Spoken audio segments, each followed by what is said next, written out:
This is in many ways an autobiographical poem because the reason it's called Poem at 39, Alice Walker wrote it when she was 39, and the father that she's talking about is her father. That being said, I don't think that means we can only view it through the lens of, thinking about Alice Walker's life and how we see that reflected in the poem. Actually, on a much wider scale, this is about parent-child relationships and the way that our parents shape who we are and influence us and the relationships that we have with them. I do think there therefore is also themes of memory and grief and identity mixed in with this, but they're all inextricably tied into looking at parent-child relationships as well. So we'll go through all of that as we start going through the poem. But I think the title, yes, 39, because she was 39, but also that age. I'm not going to say middle age because I'm in my 30s and I'm just in complete denial and refuse to accept that your 30s can be seen as middle-aged. But it certainly symbolizes an age where you are officially an adult now. There's no kidding yourself that you're young and down with the kids. You are a grown-up and you have lived enough life to look back on it and actually have a better understanding of your parents, because you're able to see them as adults as well, as opposed to, I think often parent-child relationships, the child can look up at their parent as a sort of idol, as as your parent, that figure, that concept of the one who always knows what to do and keeps you safe, etc., rather than necessarily just being an adult who perhaps has absolutely no idea what they're doing. And Alice Walker is now able to do that. She's able to have that reflection. What we see when we go to the first line of the poem is this immediate sad tone. How I miss my father. I think the end stopping is really important in creating that sad tone. It creates a heavy pause.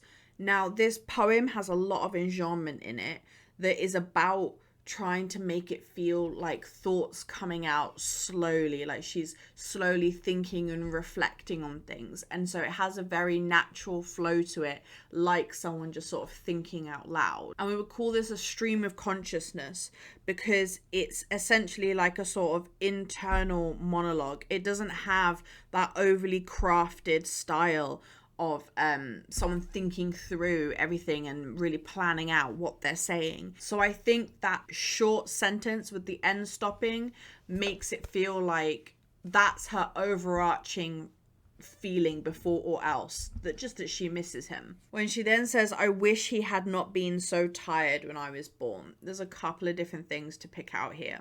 So first, the I wish creating a sort of tone of regret. And when we think about why there is regret, it's, not regret for something she's done, because obviously she wasn't born yet. It's just, wishing something could have been different between a parent and child. And telling us that he had been tired. What that alludes to is like the struggles that her father would have faced, the challenges he would have faced that have worn him down. And it represents the fact that our parents, they've had a whole life before we ever were in it. And his clearly hasn't been an easy life.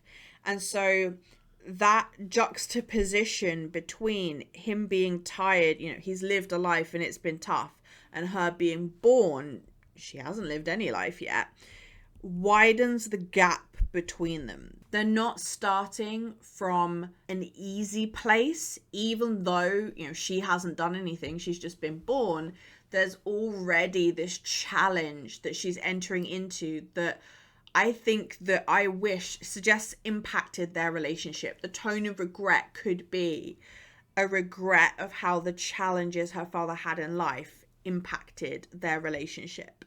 And the fact that if we think about this stream of consciousness, the way that the enjambment runs on into the next stanza, writing deposit slips and checks, I think of him now. I think that tiredness becomes linked with the deposit slips and checks. And of course, what they represent essentially is they represent work and financial responsibility, going and making that money as parents need to do. Now, for those of you who are of a certain age, you might not even know what these things are.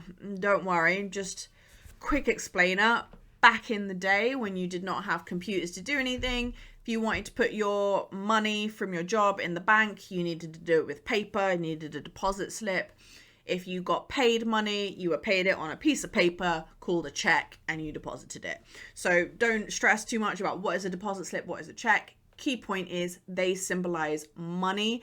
And in this case, him writing them is his responsibility to keep things paid for.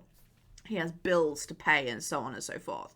So the fact that she remembers him because of that, it's like a key thing we remember about our parents is the responsibility that they held. And in some ways you could say like our parents are almost defined by how they fulfill their responsibilities to us. She then has this short sentence, he taught me how.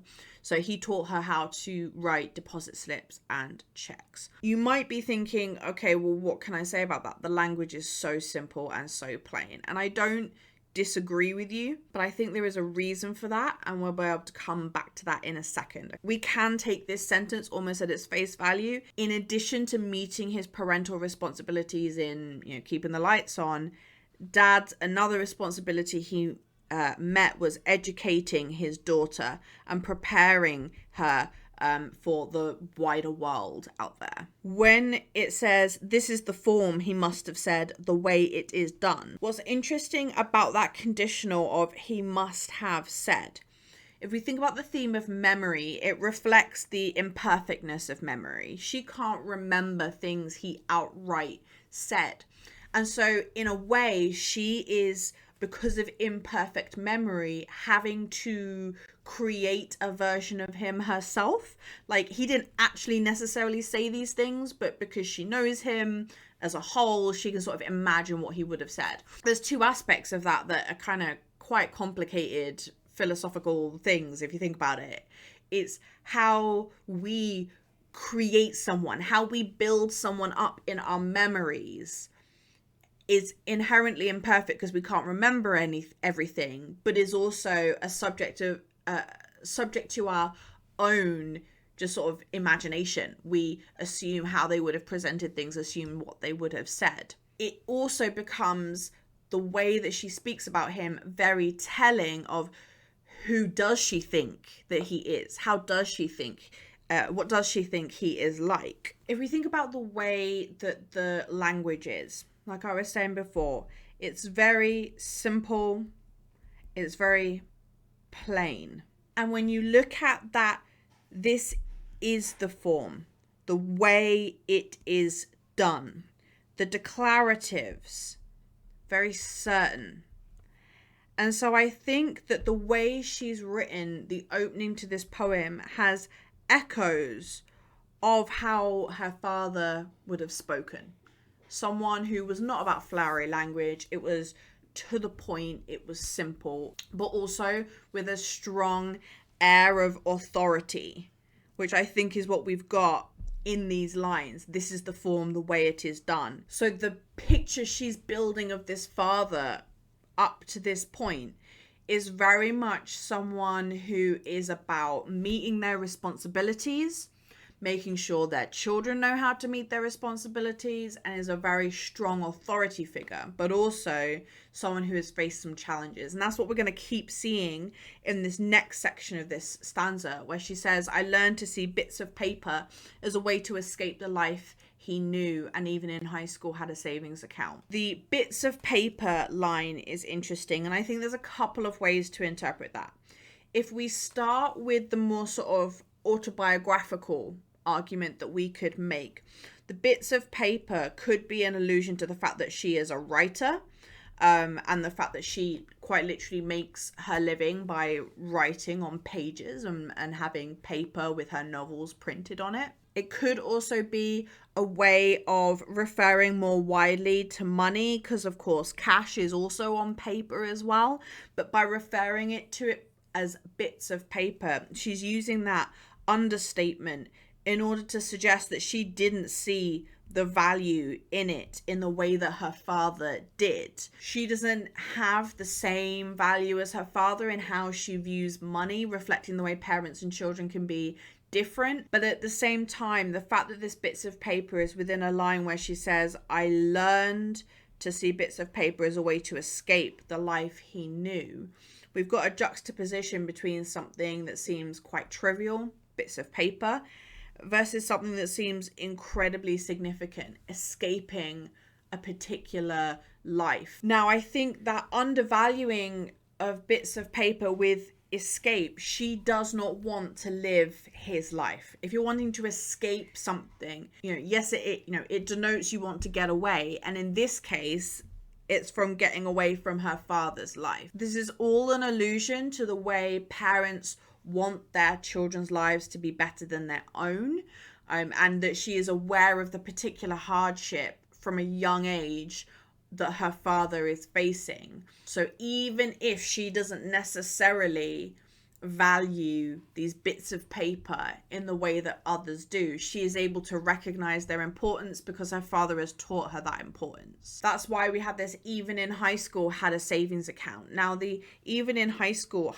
of course symbolizes the teenage years. Not saying this to be shady to all my teenagers watching this, but teenagers are perhaps associated with immaturity, naivety, and most definitely not financial prudence, which is why she's using this adverb of even, because she knows that it's not typical for a teenager to behave in this way. So our savings account represents that financial prudence, and the fact that she had it in high school shows that she has learned from her father from a young age. He has had an impact on her, perhaps reflects that she respects his opinion and hence has listened to his views and done what he thinks she should do. While this stanza focuses on the more practical skills that her father has taught her, our next stanza is more about the moral values that her father has instilled in her. When she says, telling the truth did not always mean a beating. So in the time period in which she would have been a child, beating your children was a fairly common discipline approach. On the one hand, she is showing that he is quite traditional and strict in that it could sometimes mean a beating. On the other hand, it really shows how he values honesty as represented by telling the truth. And it shows how he takes perhaps sometimes a different approach to disciplining his children. It's interesting that she then has this line, though many of my truths must have grieved him before the end. So before the end is a euphemism for his death.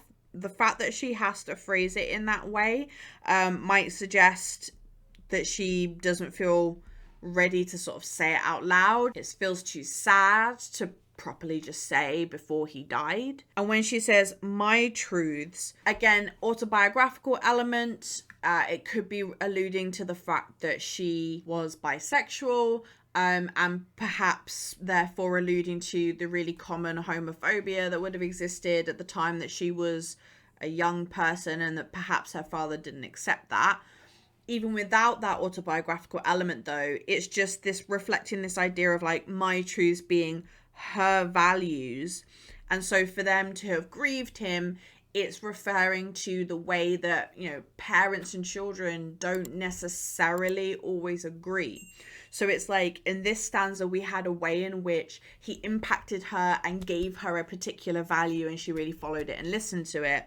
On the other hand, here we have a reference to the way that that wasn't always the case. Though note again, she's using that phrase must have. She isn't 100% sure. Now, we can't be 100% sure why she's not 100% sure, but potential reasons perhaps alludes to a lack of communication between them. He didn't talk about his feelings. It could perhaps refer to the way that parents sometimes protect their children by not telling them everything, by, keeping their mouth shut about things their children do that they don't necessarily agree with because they respect, it's my child's life. They can do what they want. I'm not going to try and influence them. And also can just reflect what I was saying before, the way that with the imperfectness of memories, we have to create an element of the person we're remembering because we cannot have known absolutely everything about them. It's very possible, it's within the realm of possibility, none of her values upset him before the end, but the very fact that she is assuming that suggests something about the way she viewed him as being very different to her, and that therefore there must have been a clash of values between them. So the way that she chooses to remember him is saying as much about her as it says about him, if that makes sense. It's making a comment on what their relationship must have been like and the way that she perceived him for her to think this must have been what he would have felt. I kind of feel like I'm in the film Inception in the way I'm trying to talk about memory, but I hope this is all making sense. If you need me to clarify something, you can just drop a comment. Up to this point, the tone has been fairly subdued. It's been quite slow. It's been quite pensive, relatively sad. You know, it's been a lot about her father's struggles, his challenges, the way they perhaps did or did not agree. But that's all about to change now, because we have this volta of how I miss my father, with this exclamation mark at the end signaling something much more passionate, something much happier, frankly. Now, why do we have a volta? I think there's two ways of looking at it. One, if we take the fact that this is like a stream of consciousness poem, as she's thinking about her father and going back down memory lane, she sort of started with what she remembers sort of most, which is the more traditional form of her father. But as she's done remembering that, more things get to come forward. The smaller things get to come forward. And in this case, that is going to be her father's personality. So there's who he is as a parent. That's what she's talked about so far. And now she's going to reflect on his personality. And the volta of the joyfulness comes in remembering, you know, he may have been a very traditional, strict dad who didn't always agree with her, but just who he was as a person was really lovely. And that's what we're going to see in this stanza. So she tells us that he cooked like a person dancing in a yoga meditation. So note, we've got our first clear-cut metaphorical language in the form of the simile. Remember how I was saying before the language was really plain and simple? Perhaps that's echoing the way her father was. Simple, direct, authority. Now that we're entering much more metaphorical language, it creates an imaginative, creative playfulness that in turn is reflective of, you know, the imaginative, playful, joyful person her father could be. Calling him a person dancing in a yoga meditation is a really cool image, really, because on the one hand, you've got the dancing, creating images of energy, of joyfulness, and then you've got that contrasting with the yoga meditation connoting calm and focus. And when you combine those two, we essentially get sort of focused energy, but also a fun that has not come through in anything else that we've been talking about so far. So he's a very different person when he's just getting to do his own thing for himself.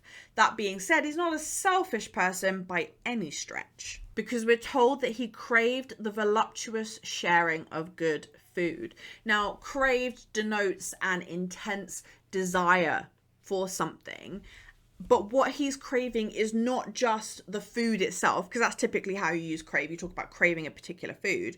What he's craving is the act of sharing it. So what that tells us about him is that he's a really generous, hospitable person who wants to be around others. Now, while the language here is, you know, fairly straightforward and obvious, we're very much talking about like the denotations of things. What's significant about it is the image of the father that is being created here, and how it again is contrasting with the father that we had before, who seemed to have a really difficult life. This creates an image of a life filled with, you know, good company, good food, enjoyable times as well. So it wasn't all bad, all hard, all the time. You've also got this word voluptuous. Now, when used in this context, talking about the food, it's about taking that strong pleasure in enjoying something. So this idea of taking pleasure and enjoying something is just, again, really different to the image of the father we've had before with the difficult life, who's just faced endless adversity and it reflects the way that, you know, our parents are complex people. There can be many elements to them, and she's really joyfully remembering a particular part of him. I think, though, structurally in the poem, it is significant that this is third. You know, what I was saying before about the first thing that comes to mind is the way he focused and fulfilled his parental responsibilities, his family responsibilities. Well, no, the first thing that came to mind is he was tired, then his responsibilities, then his discipline, his values. And then this is actually fourth. It's a really positive memory of him, but is perhaps not the strongest memory. Again, if we're taking that stream of consciousness of what came to her first. She then shifts to think less about her father and more about herself and the way in which her dad has impacted her. So she says, now I look and cook just like him. And the internal rhyme between those words just reinforces that sense, that connection between them. Which is important to note when we considered that in an earlier stanza, the whole thing of the truths must have grieved him. That's a way in which they perhaps didn't connect. There was perhaps a lack of communication or a clash of values. At the same time, there is also a lot of positive connection between them, a lot of similarity between them as well. What's also significant about the actual words themselves, look is symbolic of a biological similarity. We look like our parents, whereas cook is more about personality, how they have shaped us in a particular way. You can almost view it as like a nature and nurture, you know, the nature of who we are, our biology, and the way they have nurtured us, the way she now cooks. And she says that her brain is light when she's cooking. I think there are two ways to interpret this metaphor. I think the first is that it creates a feeling of her being very carefree, which of course is a really big contrast to the way her father lived. This tired man with his financial responsibilities of deposit slips and checks. The fact that she is carefree can reflect that she has successfully escaped the life. He has had a really positive impact on her, and she's been able to have a much less difficult life than he had. I think it also, though, just creates that playful energy that she had, that her father had. You know, she's not worrying, she's not stressing, she's just enjoying the act of cooking. The tossing, the verb tossing, also just reinforces that carefreeness. She doesn't have to worry about the way things are done. And again, note that that is arguably quite different from our father of this is the form, this is the way it is done. He's very kind of rigid and strict, and she comes across as being quite different and like having a lot more freedom, having a lot more versatility in the way that she cooks and behaves. And yet she's saying she cooks just like him. So it's this element of, you know, he had to be different, and he has taught her as a parent a much more rigid way of being. But as a person, he was much more free, and she has taken that from who he is as a person. Perhaps reflecting the way, again, with parent-child relationships, parents don't always teach their children what they intend to teach their children. Children pick things up just from observing their parents and learning who their parents are and take after them in ways we might not have anticipated. The seasoning none of my life the same way twice. So the fact that this cooking has gone on in a metaphorical way for quite a few lines now, we can call this an extended metaphor. And this part of the extended metaphor is essentially the fact that she gets to enjoy a great variety of life. So I think all the different parts of the metaphor are essentially reaching the same conclusion. She has escaped the life her father had. He was tired, he was limited, he had a difficult life. She is free, she gets to experience a variety of things, she's carefree. But it also reflects the influence her father's personality had on her because of the echoes between the fun, the energy, the generosity to others that is reflected as well in the brain light, the tossing this and that as if it's just like a sort of game, if you will. And then the happy to feed whoever strays my way, that generosity of spirit there as well. So in some ways, she's now different from her father. In other ways, she's actually really like him. You could also argue the happy to feed whoever strays my way. What I was saying before about we teach our children things we didn't expect. She's kept that value of the importance of generosity with others. That was another one of his values that he didn't necessarily explicitly teach her, but she has maintained. What's interesting about the way this final stanza begins, I've talked before about the must have, and that sort of conditional tense suggesting an uncertainty of how well she knew her father. This time she says he would have, much more certain this time. And much more confident in the way that she's talking about him. Now, the fact that she says he would have grown to admire, what she's acknowledging there is, although their relationship could be difficult, they could clash, the truth's grieving, she ultimately believes that parent-child relationships develop in such a way that her father would have come to understand her and like the person that she has become. If we think about why, essentially that's what the colon represents, right? She's now going to explain why she thinks her father would have admired her. And so the key thing in the analysis of this stanza is what is in that list? Why does she think her father would have admired the woman that she's become? So if we look at the list, cooking, writing, chopping wood, staring into the fire. What's interesting about this list is on the one hand, it's very practical because it's, physical tasks that require doing. Very, very practical, but at the same time, also creative. There's also an element of being self-sufficient. She can look after herself. So she has the elements her father would have been proud of like being self-sufficient and practical, but also she has the fun, she has the creativity, she has the enjoyment in life. I think the staring into the fire could represent a sort of, I don't know if the word would be luxury, but certainly a sort of carefreeness, of freedom to be still, to do nothing, which when you're someone going through a difficult life who always has to work and can never rest, the capacity to rest actually says a lot about the life you get to live, the sort of the leisure you get to have. I think staring into the fire, though, could also be interpreted in a completely different way. So one way to interpret it is absolutely at the sort of peace and leisure that she gets to have in her life that's really different to her father. Another way to look at it is if we view the fire more as a metaphor, as a symbol of adversity, of challenge that she's facing, and the fact that she stares into it, that very confident, certain behavior, symbolizing the way that she stands up to challenges that she faces. She does not back down from them. She's faced up to challenges and adversity just as her father did. And that is the way that it ends. So regardless of the way that you interpret this line, you can see that the reason she feels her father would admire the person that she's become is because of that simultaneous way that she has taken on some of the best parts of him and the impact he has had on her and her values, but also the way that she's been able to make her own life and be different and do her own thing, and the way that he could have respect for that as well. And I think that's a really interesting part of parent-child relationships, the way that your child can embody so much of who you are and yet also be so different from who you are.